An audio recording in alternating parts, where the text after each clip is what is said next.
ଯାହା ସବୁ ଘଟିଯାଇଛି ସେ ସବୁ ଇଚ୍ଛାମୟଙ୍କର ଇଚ୍ଛା ଭାବେ ଆଗକୁ ମଧ୍ୟ ଯାହା ସବୁ ଘଟିବାକୁ ଯାଉଛି ସେ ସବୁ ସେଇ ଲୀଳାମୟଙ୍କ ଲୀଳା ଛଡ଼ା ଅନ୍ୟ କିଛି ଆଉ ପୁଣି କ'ଣ ଘଟିବାକୁ ବାକି ଅଛି ଗୁରୁଦେବ? କୁମାର କୁମାର କୁମାର କୁମାର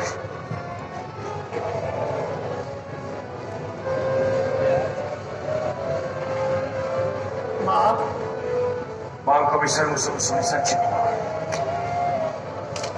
मत क्षमा करंतु पिता मां का आदेश मु आपणक सह द्रोह आचरण करछि मत शास्ति दियंतु महाराज मु भूल करछि भूल ओडिशा भूल करवाटा साधारण कथा हेले भूल कर स्वीकार रखिबार साहस असाधारण जगन्नाथ को सुरक्षा पाई जा उचित मने करछि कर्तव्य भाव संपादन कर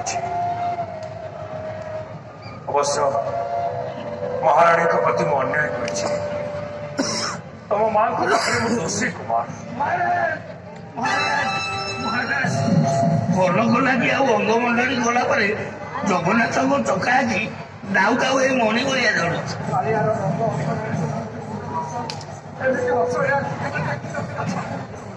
ଆପଣଙ୍କୁ କୋଟି ଜୁହାର ସାମୁ ଆପଣଙ୍କୁ କୋଟି ଜୁହାର ଆପଣଙ୍କ ଯୋଗୁଁ ଶ୍ରୀକ୍ଷେତ୍ର ଆଜି ଖୁସିରେ ପାର୍ଟି ପଡୁଛି। ନା ସଦସ୍ୟ ଓଡ଼ିଆ ଜାତିର ମୁକ୍ତି ସଂଗ୍ରାମରେ ସେ ଜଗନ୍ନାଥ ଏକା ରଖି ସେ ସାରଥୀ ମୁଁ ତମେ ଆମେ ସମସ୍ତେ ନିମିତ୍ତ ମାତ୍ର।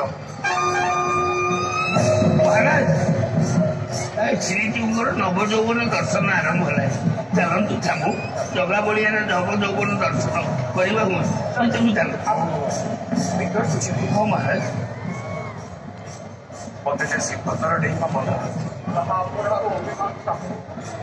ଯୋଉ ଜଗା ଲାଗି ଏତେକ ନାଟ ସେ ତ ସମସ୍ତଙ୍କୁ ନାଟକ କରି ଦେଖେଇଦେଲା ଆପଣ ନଥିଲେ କୋଉ ମରଦ ପୁଅ ମୋଗଲ ମାନଙ୍କୁ ମା ଦେଇ ଠାକୁର ମାନଙ୍କୁ ଶ୍ରୀମନ୍ଦିରକୁ ଫେରେଇ ଆଣିପାରିଥାନ୍ତା। ଯିଏ ଯାହା କହୁଥାମୁ ଆପଣ ଚାଲିଲେ ଭିତରୁ ଚାଲନ୍ତୁ ଚାଲନ୍ତୁ ଚାଲନ୍ତୁ ଚାଲନ୍ତୁ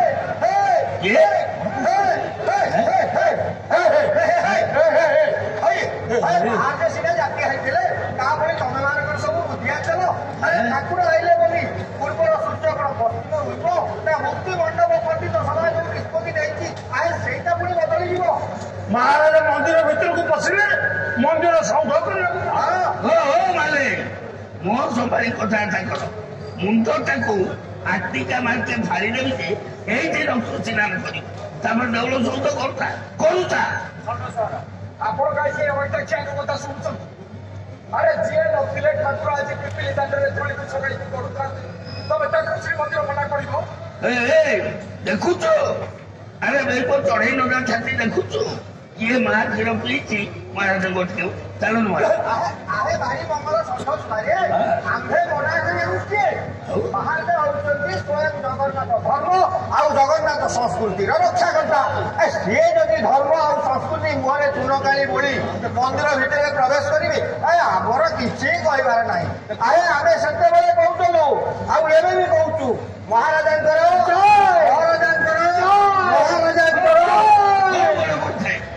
ନିଆଁ ଲଗେଇଲା ଭଳିଆ କଥା ବହୁତ କଣ କହୁଛୁ ହେଲା ଗୁରୁଦେବ ଆପଣ କୁହନ୍ତୁ ଗୁରୁଦେବ ଆପଣ କହିଲେ ମହାରାଜ ଆପଣଙ୍କ କଥା ରଖିବେ କୁହନ୍ତୁ ଗୁରୁଦେବ। ଚୁପ୍ ରହିଲେ ଯେ ମନ୍ଦିର ଗଜପତିଙ୍କର ତାଙ୍କ ମନ୍ଦିର ତାଙ୍କୁ ମନା ଏଇଟା କୋଉ ଶାସ୍ତ୍ରରେ ଲେଖା ହେଇଛି? ଉତ୍କଳର ଗଜପତି ଜଗନ୍ନାଥଙ୍କର ଚଳନ୍ତି ପ୍ରତି ଆପଣଙ୍କୁ ବିନା ଜଗନ୍ନାଥଙ୍କ ନୀତିକାନ୍ତି କରିବା ଠାକୁର ରାଜା ନ୍ୟାୟର ବୃଦ୍ଧିମନ୍ତ ପ୍ରତି ନିକିତିର ଗୋଟେ ପଟେ ଭକ୍ତର ଭାବାବେଗ ଆଉ ଗୋଟେ ପଟେ ଶ୍ରୀମନ୍ଦିର ଅନୁଶାସନ ଉଭୟଙ୍କର ସମ୍ମାନ ଏବଂ ସୁରକ୍ଷା ଆପଣଙ୍କର ଦାୟିତ୍ୱ। ଗଜପତି ମନ୍ଦିରକୁ ପ୍ରବେଶ କରିବେ କି ନା ସେ ନିଷ୍ପତ୍ତି ଆପଣ ନିଅନ୍ତୁ ଚାହୁଁ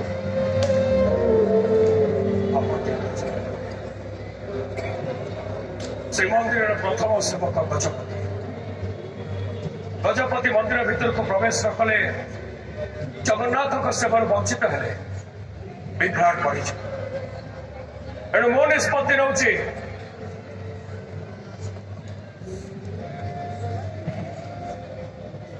ମହାରାଜ ମନ୍ଦିର ଭିତରକୁ ପ୍ରବେଶ କରିବେ।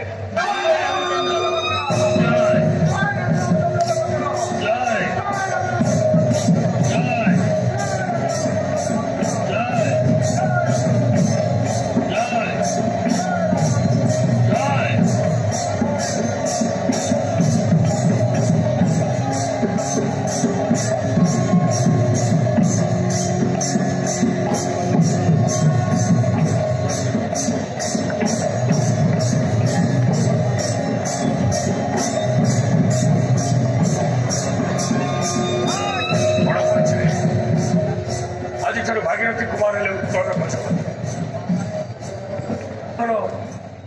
ଆଉ ଜଗନ୍ନାଥ ମହାପ୍ରଭୁଙ୍କ ରାଜସେବା ତାଙ୍କର ଅଧିକାର ଏବଂ କର୍ତ୍ତବ୍ୟ।